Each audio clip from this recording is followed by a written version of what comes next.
Om Swastiastu, Assalamualaikum warahmatullahi wabarakatuh. Shalom, Namo Buddhaya, dan salam sejahtera untuk kita semua. Perkenalkan, saya Luari Putri Manik dengan NIM 258191102 dari program Magister Teknik Mesin Universitas Udayana. Hari ini saya akan menjelaskan terkait dengan paper mill di dunia akademik.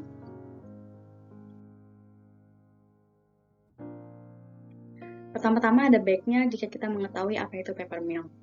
Adapun beberapa definisi paper mill yang saya dapatkan dari berbagai sumber. Yang pertama oleh Parker et al. 2024, paper mill adalah organisasi curang yang menghasilkan uang dengan membuat manuskrip palsu dan menjual fisik penulisan kepada pelanggan akademik. Selanjutnya adalah oleh Jack Nash 2022, paper mill merupakan organisasi ilegal yang berorientasi pada keuntungan yang memproduksi dan menjual manuskrip buatan atau dimanipulasi yang dibuat seolah-olah seperti asli.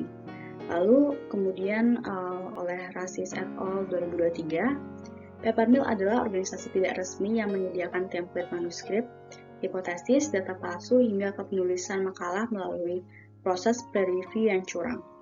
Sehingga dapat kita simpulkan, paper mill adalah organisasi tidak resmi atau ilegal yang tidak etis yang menyediakan manuskrip palsu, data penelitian yang dimanipulasi, dan layanan kepenulisan serta penelitian meragukan lainnya kepada pelanggan akademik demi keuntungan sehingga mengancam integritas penelitian.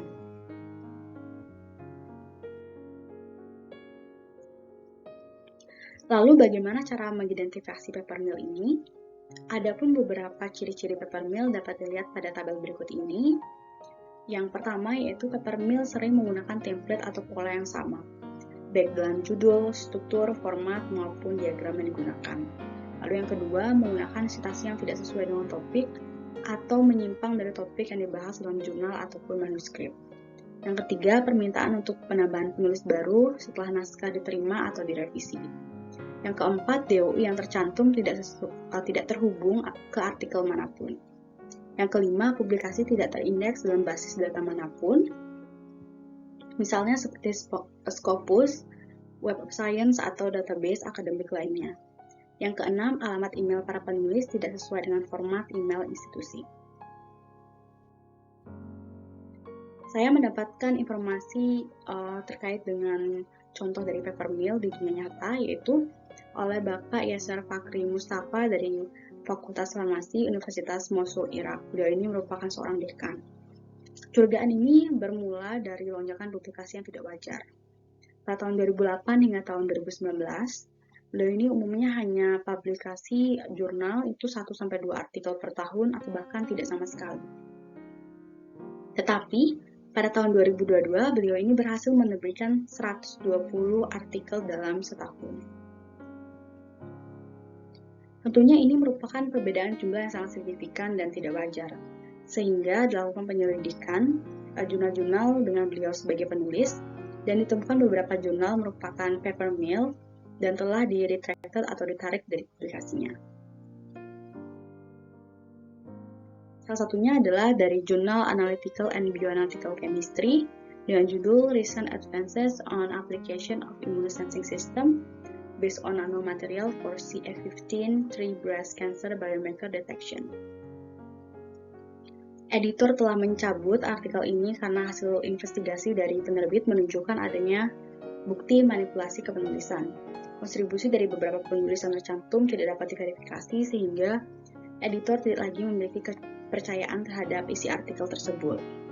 Dapat juga dilihat pada autor dan afiliasinya. Kasus ini menyeret seorang dosen dari Indonesia yaitu Ika Kustia Oktavianti dari Universitas Lambung Mangkurat, Kalimantan Selatan.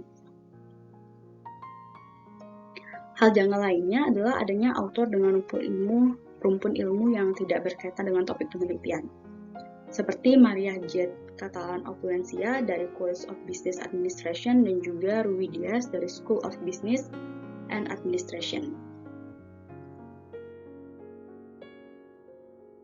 Selanjutnya adalah dari Journal of Alloys and Compound dengan judul An Efficient and Durable Bifunctional Electrocatalyst Based on Zinc Dioxide, C-anti toward Electrocatalytic Pool Water Splitting. Koautor dimanipulasi secara tidak semestinya antara waktu pengiriman naskah awal dan waktu pengiriman naskah revisi. 6 penulis dalam naskah asli telah digantikan oleh 6 penulis lainnya dalam versi revisi tanpa mengikuti kebijakan yang ditetapkan oleh Elsevier. Selain itu, jurnal ini merupakan studi eksperimental yang berkaitan tentang elektrolisis air untuk mengatasi krisis energi dunia. Dapat dilihat juga pada penulis pertamanya, yaitu berasal dari Department of Mechanical Engineering. Sedangkan Mustafa sendiri berasal dari Fakultas Farmasi, di mana ini sangat jauh dari bidang ilmunya. Lalu ada pun jurnal dari MDPI dengan judul Advanced Binary Free Electrode Based on Cobalt Copper Oxide Nanowires coated with polypyrrole layer as a high performance non-enzymatic glucose sensing platform. Citasi yang tidak sesuai dengan topik. Selain itu, editor tidak dapat memverifikasi original author dari jurnal ini.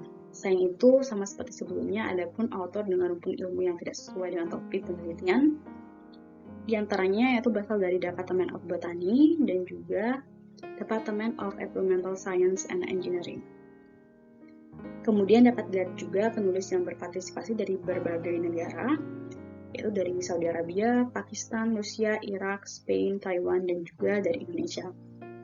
Di sini dapat kita ketahui bahwa kemungkinan besar peppermill ini memiliki jaringan yang luas dengan pelanggan dari berbagai negara di seluruh dunia.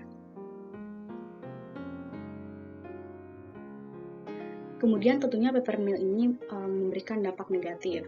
Di antaranya yang pertama yaitu merusak reputasi serta kredibilitas dari penerbit.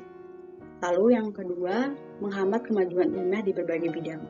Akibat dari penyebaran penelitian yang tidak dapat dipercaya. Dapat kita lihat juga dari beberapa jurnal yang telah di-retracted sebelumnya, dalam contoh-contoh sebelumnya, bahwa jika jurnal-jurnal tersebut memang penelitiannya dilakukan dengan sah, maka akan sangat berkontribusi pada kemajuan ilmiah, tapi sayangnya penelitian yang dilakukan tidak dapat dipertanggungjawabkan. Lalu yang ketiga, dampak negatifnya yaitu riwayat akademik peneliti yang semu. Riwayat akademik peneliti yang tampak berprestasi padahal sesungguhnya tidak layak. Lalu yang keempat, mengurangi kepercayaan terhadap publikasi ilmiah. Lalu ada pun strategi untuk mencegah dan mendeteksi aktivitas peppermill ini, yaitu diantaranya yang pertama, tingkatkan kemampuan para editor, jurnal, dan staf editorial mengenai aktivitas peppermill sehingga dapat diidentifikasi peppermill itu sebelum dipublikasi. Lalu selanjutnya berbagi pengetahuan tentang peppermill untuk meningkatkan kesadaran tentang peppermill tentunya. Lalu yang ketiga, penyebaran informasi terkait tentang peppermill di dunia pendidikan, terutama bagi mahasiswa dan juga peneliti. Selain itu dibarengi dengan penyebaran informasi mengenai integritas publikasi dan pelanggaran etika penelitian.